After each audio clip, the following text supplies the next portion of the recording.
Et coucou tout le monde, ici Mia. Aujourd'hui, on se retrouve dans une nouvelle vidéo un peu plus fun et peut-être plus éducative que la plupart des vidéos que j'ai fait jusqu'alors. Puisqu'aujourd'hui, eh bien, comme vous voyez, alors j'ai ma tenue de cross, mais on va juste faire de l'obstacle avec Ange.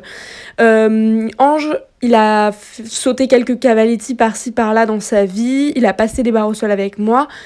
Mais là, on va s'attaquer à la rééducation, à sa rééducation à l'obstacle, parce que ça n'a jamais été très sérieux. Et donc là, j'entame le programme de remise en route à l'obstacle, puisque j'ai déjà effectué sa remise en route sur le plat, qui s'est très bien déroulée. J'ai rempli le cahier des charges que m'avait demandé son propriétaire actuel.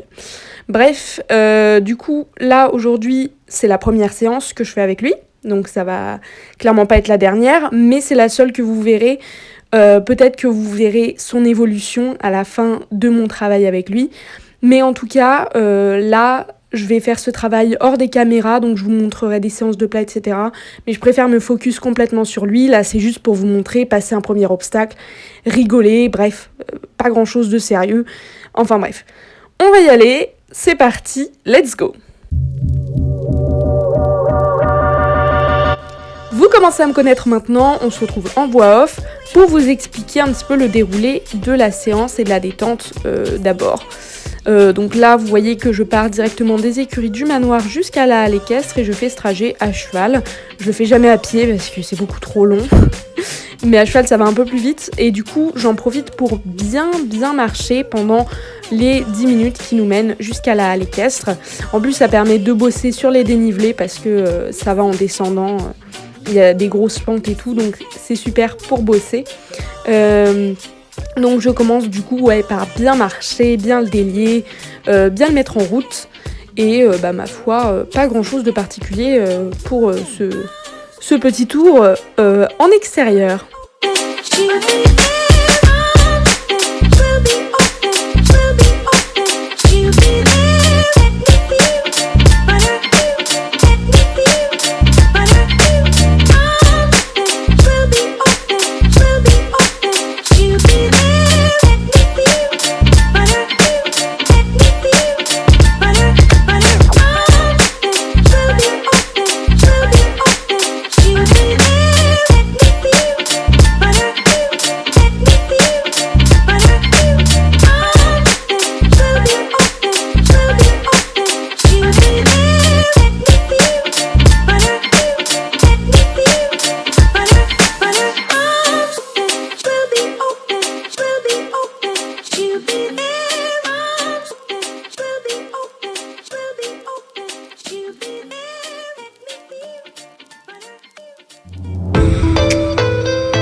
Une fois que j'arrive, je continue de marcher, de bien lui montrer toute la carrière, tout le manège, pour lui montrer qu'il n'y a pas besoin d'avoir peur de quoi que ce soit. Je passe d'ailleurs très près de l'obstacle que j'ai préparé pour lui, le petit croisillon que vous voyez tout au fond de la carrière là-bas. Je passe très près de lui, comme ça, il n'y a pas de surprise, il sait où il va. J'ai fait plusieurs tours tout autour de l'obstacle pour lui montrer devant, derrière, sur les côtés, etc. Pour éviter tout simplement qu'il y ait des surprises à l'abord de l'obstacle. Mais il avait l'air très serein, les obstacles, ça le chauffait pas, Lui, il s'en foutait un peu. Il a jamais été travaillé dans une carrière pleine d'obstacles comme ça. Dans la carrière du haut, on n'a pas assez de barres pour que je lui fasse passer trop de barres au sol. Donc, vraiment, il connaît pas ça. Là, je commence ma détente au galop et pareil, nickel. Vraiment, il n'y a pas de souci. Il passe tranquille, il est bien rassemblé, là vous voyez, il est bien en place. Je commence ma détente en mode dressage pour éviter de provoquer chez lui des réactions un petit peu désagréables, un petit peu différentes de d'habitude. Je préfère le monter d'une manière qu'il connaît pour éviter de trop le stresser, de le mettre trop en stress. De lui montrer qu'il y a quelque chose qui va pas comme d'habitude. Non, là c'est comme d'habitude, on va juste faire un petit truc différent de d'habitude, mais Le reste, c'est comme d'habitude. Je lui ai mis des guêtres. Au début, ça le gênait un peu quand je suis sortie de l'écurie. Donc je l'ai fait marcher 2-3 tours, vous avez pas trop vu.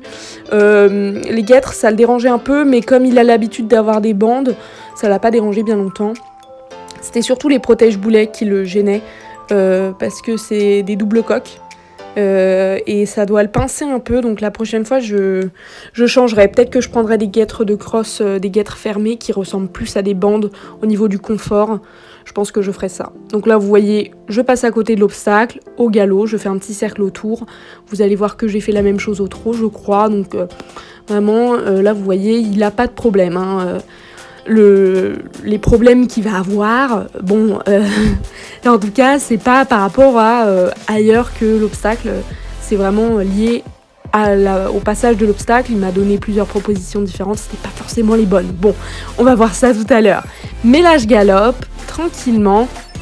Et lui, il est détendu, hein, vous voyez qu'il est bien posé sur le mors. Là, je lui demande un petit allongement qui m'effectue particulièrement bien, donc je reprends, j'arrête, je caresse. Et puis voilà, pas grand chose de spécial pour cette détente, hein. Il était comme un chef, bien à l'écoute de moi. Là, je passe au trot pour le détendre, pour finir de le détendre. Alors, j'ai pas trotté très longtemps parce que c'était pas le but de la séance. Le but de la séance, c'était vraiment de le détendre pour pouvoir aller sauter un petit obstacle une ou deux fois. Vous allez voir, cette séance a duré 35 minutes. Donc vous voyez que je ne martyrise pas mon cheval. Honnêtement, j'ai passé plus de temps à pied à côté de lui ce jour-là plutôt qu'à cheval. Et c'est ce qui se passe en général avec mes chevaux.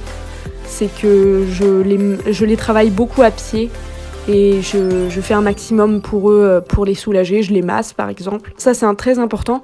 Massez vos chevaux avec du gel ou avec de la crème. Et vous allez voir qu'ils seront tout de suite beaucoup plus souples. Ange, quand je l'ai eu au travail, je me souviens que je vous avais fait la vidéo d'une journée dans ma peau, qui a très bien marché d'ailleurs. Ange, il était déjà très souple, mais alors là, depuis que je le masse, depuis que je fais venir l'ostéopathe et la masseuse, waouh, c'est un bonheur de ouf quoi. Il y a vraiment le dos super souple.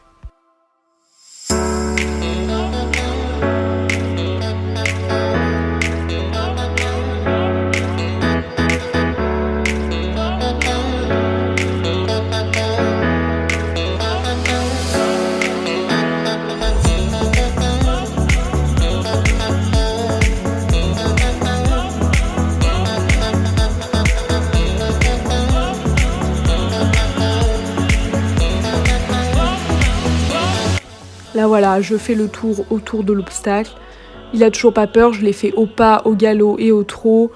Bon, au bout d'un moment, je me suis lancée parce que je me suis dit, il devrait pas freak out parce qu'il y a un truc à côté, quoi. Bon, c'est aussi pour ça que je me suis lancée sur l'obstacle, vous allez voir.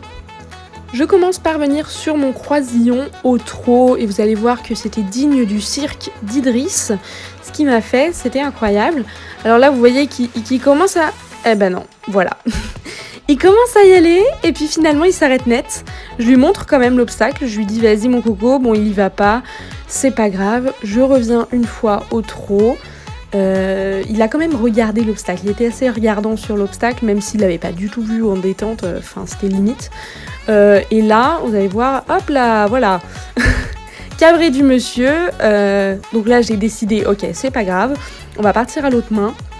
Parce qu'il me faisait vraiment tout un bazar pas possible. Donc du coup, j'ai décidé de venir à l'autre main, pareil, au trot. Et alors là, le summum du summum, il aura tout testé. Il me fait une dérobade, puis il me part au triple galop. Voilà, il me fonce dans le mur. Mon genou s'est pris dans le mur. J'ai eu peur de me faire super mal. C'est pas grave, je reviens, je repars au galop. Je tourne autour d'un obstacle. Et là, je prends un cercle, je déplace ses hanches au galop. C'est un exercice qu'il connaît et qu'il maîtrise parfaitement. Donc au moins, on redescend, je le caresse parce que c'est une bonne chose. Je reste au galop et je reviens sur mon obstacle une fois qu'il est beaucoup plus détendu parce qu'il a bien réussi un exercice. Là, je viens sur l'obstacle et là, vous allez voir quel coup de saut, je l'ai trouvé trop confortable en plus là-haut. Je repasse à main droite pour vérifier que tout est bien acquis. Alors forcément ça demandera plus de travail, mais il me le ressaute bien encore une fois, donc c'était tout ce que je demandais, j'étais trop contente. Petit débrief après séance comme d'habitude, je viens de descendre du loulou. Une fois que j'ai terminé le travail, eh bien je l'ai tout de suite décellé et je l'ai emmené brouter. Là j'ai posé la caméra sur un arbre, j'espère qu'elle va tenir, on verra bien. Donc ouais, je l'ai emmené brouter pour le féliciter, j'ai tout de suite arrêté l'exercice, je voulais pas en demander trop. Pour moi c'était une séance presque parfaite. Enfin bon, il a eu des réactions un petit peu exagérées au début. Il comprenait pas ma demande, il savait pas exactement ce que ça voulait dire. C'est un cheval qui respecte beaucoup les barrières en pâture. Donc là il était un peu étonné de devoir sauter ça. J'espère qu'il va pas le reproduire dans sa pâture et qu'il va pas se dire quelqu'un me demande de sauter ça. C'est aussi pour ça que je l'ai pas fait sauter en liberté. Je voulais vraiment l'encadrer au début avec un humain sur son dos et pas en totale liberté pour lui faire prendre des mauvaises habitudes. Il faut qu'il apprenne que ce qui saute, c'est des branches en balade, comme je l'ai déjà fait plusieurs fois. D'ailleurs, je savais pas comment il allait réagir face à des barres d'obstacles, mais bon, ça s'est plutôt bien passé. C'est donc des branches en balade et puis des barres d'obstacles comme on en a à la maison. Donc je vais continuer ce travail-là avec Ange, en dehors des caméras comme je vous l'ai dit, parce que je pense que c'est mieux pour moi et pour lui, pour qu'on travaille mieux ensemble, pour que je sois plus focus sur lui. Bref, je vais vous faire des très très gros bisous et je vous dis à bientôt dans de nouvelles aventures. Bye bye!